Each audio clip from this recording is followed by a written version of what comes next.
Bonjour tout le monde, merci d'être là. Je vous présente le chef du Parti libéral du Québec, M. Pablo Rodriguez. Merci beaucoup, André. Bonjour tout le monde. Premièrement, à la lumière des nouvelles allégations parues ce matin, je veux être extrêmement clair et sans équivoque. J'ai déjà déclenché une enquête et je me suis assuré que ces nouvelles informations en feront partie. On veut aller au fond des choses. Si des gestes répréhensibles sont confirmés au terme de cette enquête-là, il y aura des conséquences. Je le répète, je l'ai dit plus qu'une fois, je mets ces gens-là dehors.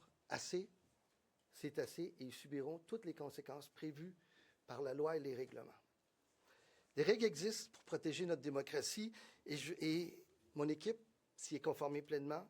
Et c'est comme ça que mon équipe a toujours travaillé depuis le jour 1 jusqu'à la fin. Aussi, puisqu'on est ici, je sais qu'il y a un média qui fait beaucoup de téléphones pour confirmer que des membres de mon équipe ont reçu une indemnité de départ lorsque j'ai démissionné de mes fonctions de ministre des Transports et de lieutenant du Québec.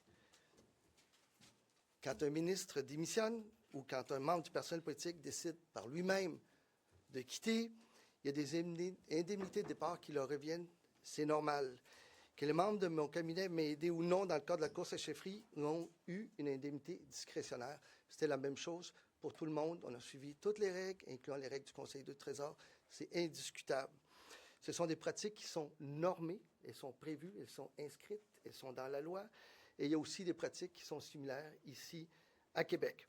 Maintenant, si je vous ai convoqué, c'est pour vous annoncer que j'ai pris la décision d'expulser Marois Risky du caucus du Parti libéral du Québec. Je lui ai demandé qu'on se parle, vous le savez. Elle refuse de le faire. Elle a choisi de tourner le dos à notre équipe. Ça suffit. Ça suffit. Ces 2 dernières semaines, elle a fait beaucoup de tort au Parti libéral du Québec. Elle a fait du tort à toute notre équipe, à ce qui était son équipe. Elle a fait du tort à tout le travail qui a été accompli par énormément de gens, incluant des bénévoles partout à travers le Québec. En choisissant d'agir seule, elle s'est placée elle-même au-dessus du parti. Et je vais le dire franchement, il n'y a personne, aucun d'entre nous qui est plus important que le parti. Alors, on n'a plus de temps à perdre. Seul le Parti libéral du Québec peut remplacer ce mauvais gouvernement en s'assurant qu'il n'y ait pas de référendum. Les distractions, c'est terminé. Les jeux individuels, c'est terminé. Être chef, c'est prendre des décisions parfois difficiles, mais essentielles. Et mes décisions, je les prends avec une seule idée en tête, que notre équipe reste concentrée sur ce qui compte vraiment, les priorités des Québécois. Marois Risky a fait un choix, j'ai fait le mien. Et je vous annonce qu'avec l'accord de mon chef parlementaire, André Fortin, j'ai amorcé des discussions pour intégrer Geneviève Hintz dans ses fonctions de directrice de cabinet. J'ai un message pour tous les Québécois, pour tous les Québécois, pour toutes les Québécoises. Le Parti libéral du Québec et son équipe vont continuer à se battre pour vous. On va travailler pour faire en sorte que le prochain rendez-vous électoral de 2026, on soit l'équipe sur laquelle vous pourrez compter pour former le prochain gouvernement. Vous n'avez pas les résultats de l'enquête. Alors, sur quelle base vous prenez cette décision alors que l'enquête pourrait vous révéler des choses sur la base de la loyauté et de la responsabilité. Je suis le chef du Parti libéral du Québec. Mais vous n'attendez pas l'enquête, ça n'a rien à voir. Elle, Marois, je lui ai demandé, il y a près 2 semaines, d'entrer en contact avec moi. Elle devait le faire, elle ne l'a pas fait. Elle a donc manqué de loyauté envers son chef, envers le caucus et envers le Parti libéral du Québec. Réintégrer Mme Hintz alors que vous n'avez pas le résultat de votre enquête qui va être seulement publié 31 janvier 2026, 2 mois avant que vous ayez votre enquête, vous avez pris la décision que tout est correct. Mais c'est parce que vous faites un lien entre les deux, là. Moi, ce que je vous parle, c'est ce qui s'est passé à l'interne pour lequel on n'a pas eu d'informations.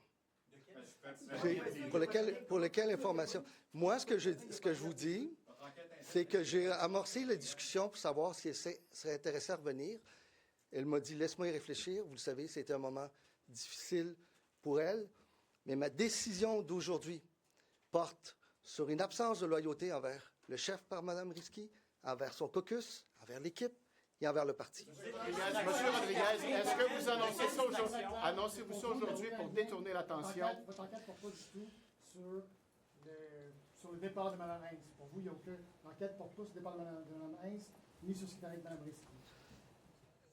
L'enquête du juge Fournier, que vous connaissez, qui est un ancien juge en chef de la Cour supérieure, membre de la Cour d'appel et avocat émérite, et bâtonnier, porte sur ce qui aurait pu arriver au niveau des allégations qu'on a lues, comme ce matin. Par exemple, ce matin, moi, je les ai lues, je les prends très au sérieux.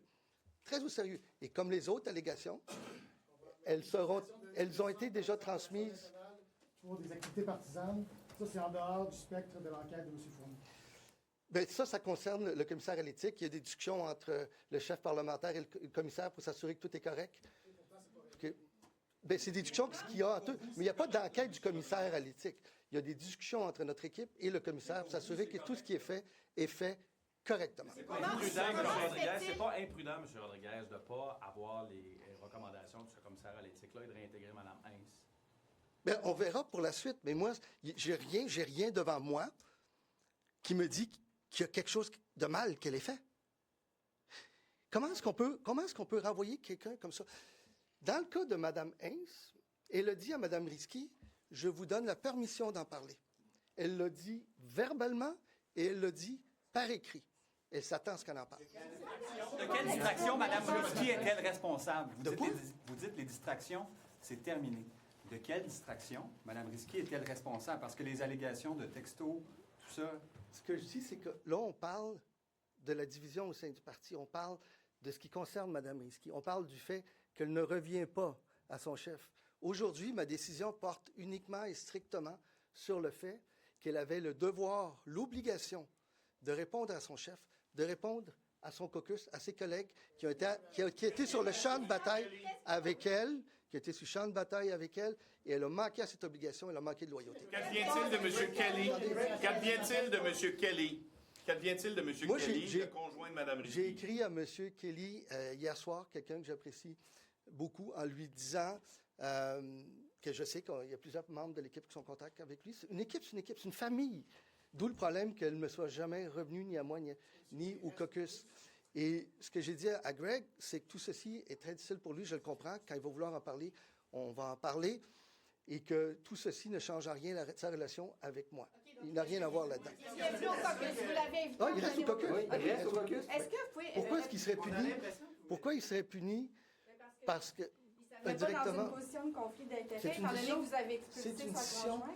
qui est difficile. C'est une position qui est difficile pour lui. Et... Oui, monsieur. La lanceuse d'alerte, c'est ça l'impression que le public peut avoir, c'est que vous mettez à la porte une lanceuse d'alerte, puis celle qui avait des choses à se reprocher, vous la ramenez. Non, si vous faites un lien, c'est vous qui le faites. Moi, ce que je dis, c'est qu'il y a une seule et unique raison, je vais le répéter, une seule et unique raison. Lorsqu'on est chef, et on l'apprend à la dure, hein, c'est pas évident non plus, et j'apprends avec le temps. J'ai été ministre pendant longtemps et député pendant longtemps. Mais un député doit répondre à son chef. Et si j'ai demandé... Non, il faut vous me laisser répondre.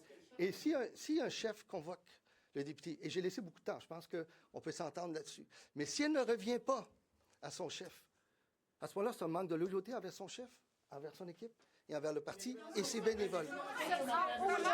Comment est-ce que vous expliquez que depuis le début, toutes les révélations portent sur votre course à la chefferie, qu'il n'y a rien qui est sorti sur d'autres, les 4 autres candidats, mais c'est toujours sur vous?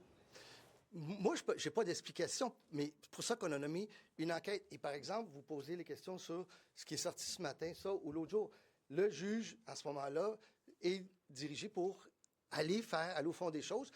Et s'il y a des choses que vous savez ou quelqu'un d'autre sait, allez à ce moment-là aux autorités compétentes. Que ceux des 4 autres candidats? Jamais de la vie.